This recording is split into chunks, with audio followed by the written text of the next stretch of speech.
Assalamualaikum warahmatullahi wabarakatuh.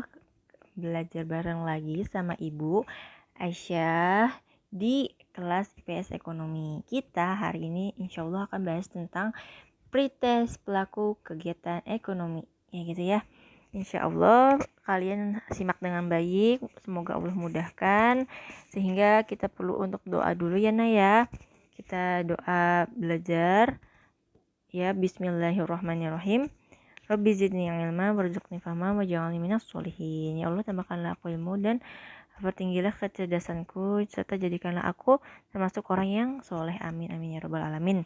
Baik, kita masuk nomor 1 ya, kayak gitu. Di sini soalnya kita lihat ada gambar gedung ya, Nak ya. Oke. Nah, di sini Ibu baca ya. Pembangunan gedung-gedung, jalan raya, jembatan yang merupakan contoh kegiatan ekonomi ya. Berbagai kegiatan tersebut tentu melibatkan pelaku ekonomi. Nah, pelaku ekonomi itu terdiri atas siapa aja sih? Nah, kalau kita lihat ya di sini, oke, kita pengen cari yang paling lengkap gitu ya. Dan di sini ada siapa aja?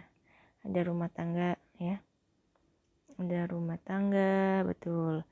Rumah tangga, betul. Rumah tangga di sini yang pilihan D nggak ada rumah tangga. Berarti kita coret, bukan jawabannya. Kemudian di sini ada perusahaan, benar. Di sini nggak ada pilihan C, nggak ada perusahaan, kita hapus saja. Kemudian kalau yang A masih kurang masyarakat luar negeri, kan ada ekspor, ada impor. Jadi jawabannya yang B ya. Kayak gitu. Oke, next soal selanjutnya. Ya, soal selanjutnya. Oke. Ibu membuka rumah makan ayam goreng. Nah, siapa nih yang suka ayam goreng ya? Nah, di daerah mana? Di daerah pasar modern. Agar pelanggan dapat minum dengan praktis, ibu nyajiin nih berbagai minuman dari PT Sosroy. Mulai dari teh betol, es tea, dan berbagai minuman lainnya.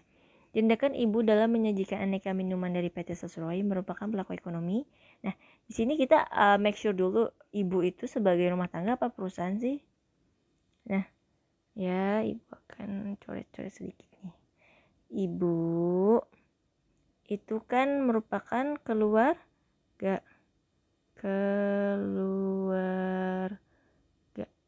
Nah, keluarga itu disingkatnya rumah tangga.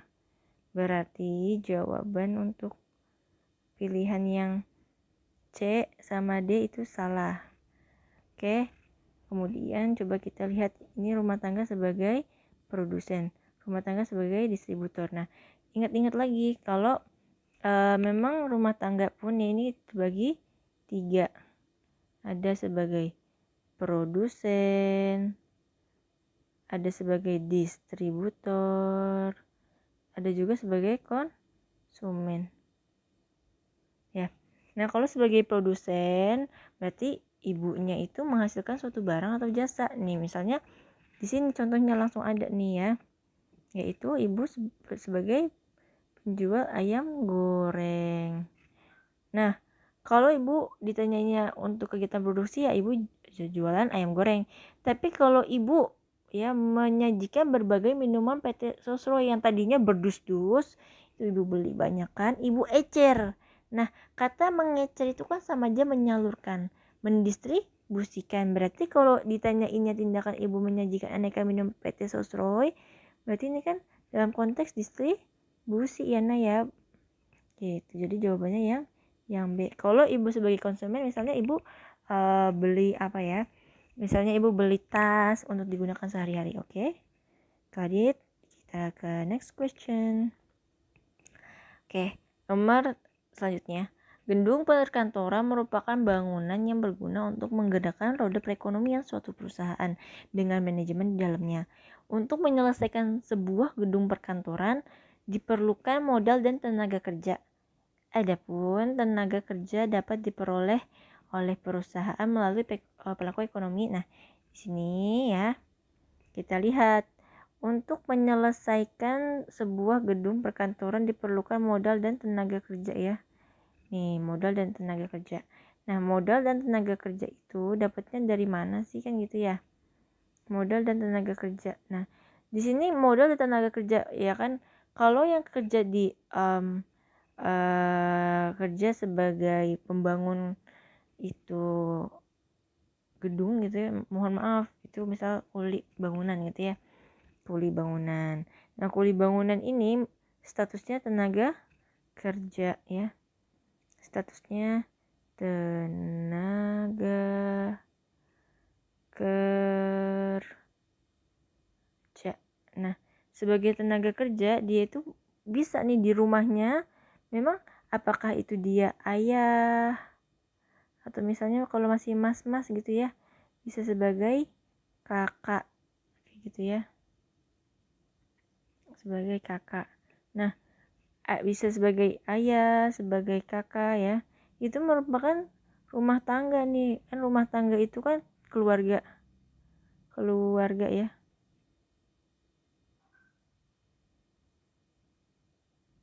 Keluarga. Nah, keluarga itu terdiri dari siapa?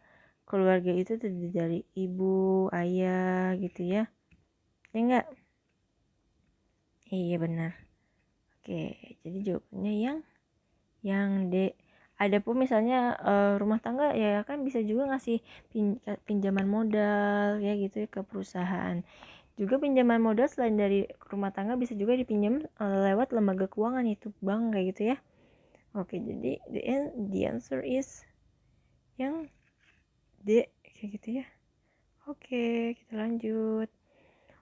Kegiatan yang pokok nih, kegiatan ekonomi. Kamu ingat aja, pelaku ekonomi kan basicnya produsen, distributor, dan juga konsumen. Ya udah, kegiatan mereka tuh apa? Produksi, distribusi, konsumsi. Ini dari tahun 1776 nih, Adam Smith ya, bapak ekonomi lahir ya. Maksudnya bapak ekonomi mencetuskan tentang ilmu ekonomi ya, sehingga ekonomi lahir tahun 1776. Ini memang kegiatan pokoknya 3 basicnya: produksi, distribusi, konsumsi. Kalau investasi itu kan terkait keuangan ya. Nah ini bukan merupakan yang pokok banget ya, pokok kegiatan ekonomi yang klasik, karena itu kan lembaga keuangan ada itu di era-era modern kayak gitu ya. Ya, lembaga keuangan itu kan memang untuk wadah investasi, menabung kayak gitu. Jadi jawaban yang tepat yang mana? Hayo, yang D. Oke. Kemudian di sini ada Bapak Johari. Jadi kalian yang suka belanja online shop gitu ya, di Shopee, Tokopedia, dan beli baju atau apapun itu ya di online shop, pasti ya menggunakan jasa ekspedisi ya. Mungkin salah satunya juga JNE kayak gitu ya. Nah, di sini JNE, oke. Ya, pemiliknya itu namanya Bapak Johari. Sudah 8 tahun memeluk agama Islam. Jadi dia convert ya. Tadinya bukan Islam jadi Islam agamanya. Masya Allah. Ia meyakini apa yang ia lakukan adalah demi kebaikan dan membantu orang lain. Suatu ketika, Johari berdoa di Masjidil Haram saat ibadah umrah tahun 2009. Johari memohon kepada Allah agar diizinkan mendirikan masjid. Kemudian Johari mendapatkan jawaban melalui mimpi nih. Dalam mimpi, jangankan 99 masjid pun diizinkan. Masya Allah ya kan, karena kebaikan. Kira-kira seperti itulah jawaban dalam mimpinya. Bagi Johari, mimpi itu bukanlah mimpi biasa. Ia menganggap sebagai sebuah perintah yang harus dilaksanakan. Hingga ia pun bertekad untuk mendirikan 99 masjid dengan nama sesuai Asmaul Husna.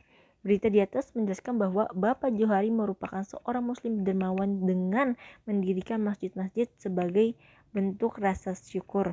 Adapun usaha yang ditekuni Bapak Johari merupakan usaha di bidang, nah di bidang apa nak? Ya, kita ingat JNE, usaha Bapak Johari ya. Usaha Bapak Joharinya itu adalah JNE. Nah, JNE itu apa sih? Menyalurkan tadinya barang kamu nih. Kamu misalnya mau ini box ini ya. Misalnya box ini isinya ada paket-paket baju gitu ya. Nah, pengen diantar ke kamu nih ya.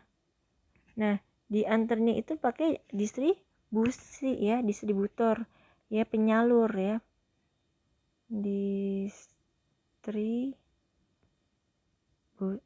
ya. distributor. Nah, jadi jawabannya yang C. Nah, di sini memang ini ambigu ya. Kalau soal ini let's be honest aja Ibu. Di sini jawabannya ada 2. Jadi bonus ya. Nah, produsen mebel menggunakan perotan dan karyawan ya untuk menghasilkan seni karya yang indah. Kegiatan menggunakan rotan. Jadi di sini ada 2 nih konteksnya. Nih, ada kata-kata menghasilkan. Menghasilkan hasil karya itu kan merupakan kegiatan produksi, ya enggak? Menghasilkan ya, menambah nilai guna suatu barang. Tapi ketika kita bicara dari sisi yang lain, yaitu dari sisi kegiatan menggunakan rotan dan menggunakan, ketika kita bicara tentang menggunakan ya, kata menggunakan itu kan berarti mengurangi nilai guna suatu barang atau jasa kan, menggunakan jasa karyawan, menggunakan juga kayu gitu ya.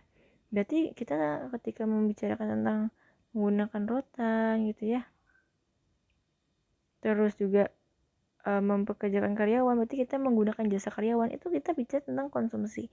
Jadi dalam hal ini konteksnya ketika kita bahas yang ini ya, menggunakan berarti kita konsumsi. Tapi ketika kita membicarakan tentang kata menghasilkan, itu jawabannya yang produksi. Nah, jadi jawabannya memang 2.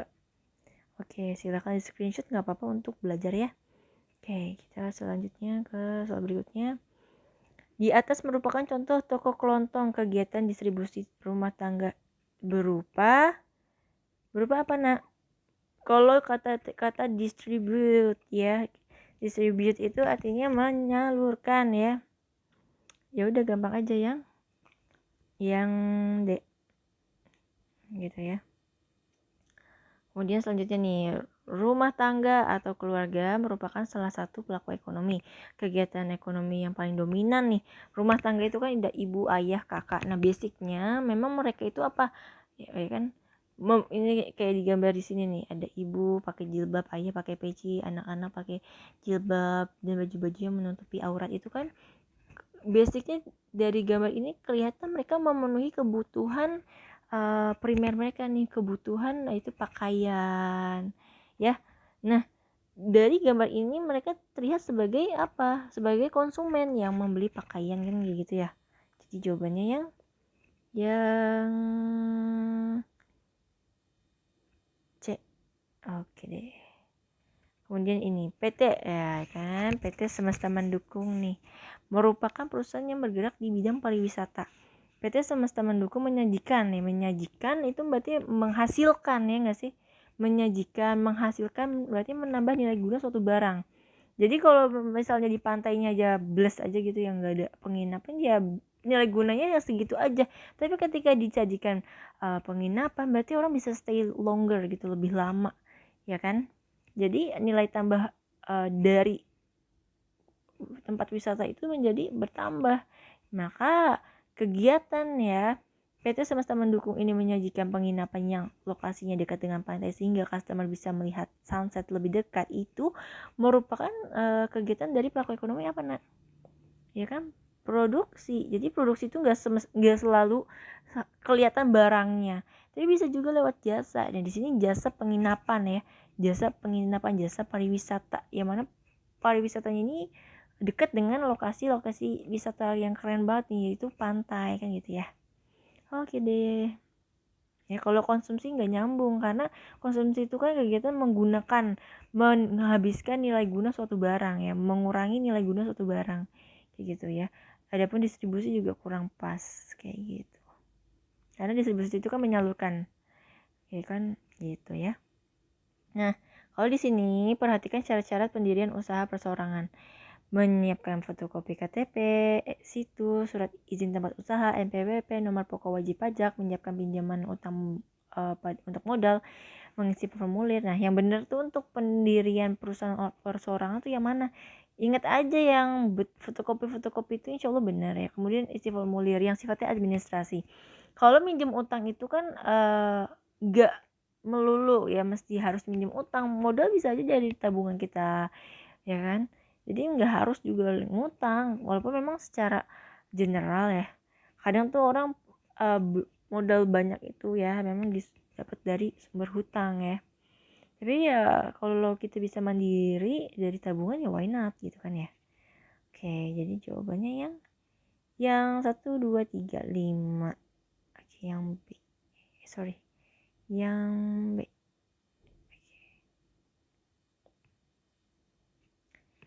Ya, lanjut ya soal selanjutnya nih. Pernyataan yang tepat dari beberapa ciri perusahaan swasta ya kan. Ini kan ada 4 perusahaan swasta BUMN, badan usaha milik swasta. Yang pertama, perusahaan perseorangan dimiliki oleh satu orang, ya betul. Ya. Oke. Oke, ini benar. Kemudian firma dimiliki oleh 2 orang aja. Salah. Ya, ini salah. Jawabannya boleh dimiliki 2 orang, bisa 3 orang. Jadi nggak cuma 2 aja, bisa 3, 4 gitu ya. Nah, modalnya yang lebih banyak dari PT. Ini juga salah ya. Karena PT itu kan secara dapat dari investor, dapat dari bank, duitnya lebih banyak. Tapi kalau di firma itu nggak ada namanya investor ya. Gitu. Kemudian CV nih. Persekutuan Komanditer ya, singkatan bahasa Indonesianya gitu ya. Itu terdapat sekutu-sekutu, ya betul, persekutuan, ingat ada sekutu pasif, sekutu aktif. Nah, ini benar. Kemudian sekutu aktif yang menggerakkan jalannya usaha, ini benar juga. Kemudian PT, modalnya terdiri dari saham investor, benar. Modal PT tidak sebanyak firma, ini juga salah. Jadi yang betul A1, C1, C2, D1 ya. Coba kita lihat yang pertama, yang A nih, A1, B1 salah. Yang ada kata-kata B-nya nih salah deh. Pokoknya jawabannya jadinya yang nggak ada B-nya nih ya. Yang nggak ada B-nya ternyata tidak ada ya. Jadi ini soalnya hasilnya ini apa nak? Nih bonus. Ya gitu ya. Harusnya jawabannya A1, D1, D A1, gue ketik lagi ya, A1, C1, C2, D1 ya. Ini yang betul nih. Oke. McB tergolong PT MNC, multinational company, yang merupakan perusahaan internasional dengan perluasan usaha di berbagai negara. Modalnya PT minimal sebesar berapa nak? Ada yang ingat? Dan harus disetorkan ke kas perseroan minimal berapa? Nah, ini memang udah aturan ya. Jadi jawabannya yang D gitu ya. Gitu. Kalau ditanya modal PT minimal sebesarnya berarti dalam kata jumlah, bukan persentase. Masa yang A sama B sebesar RP 25%, 25% dari apa, kan nggak jelas gitu ya.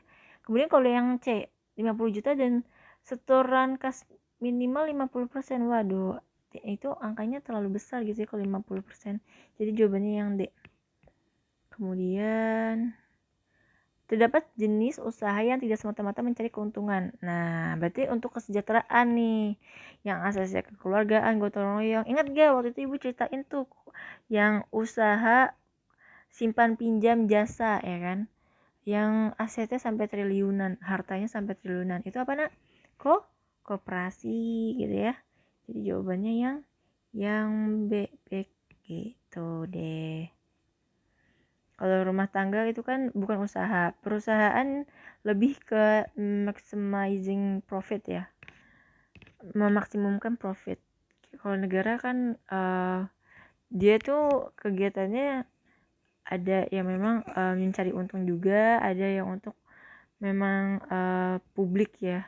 Tetapi biasanya sekarang perusahaan milik negara pun juga memang inginnya untung gitu ya. Seperti BUMN gitu ya.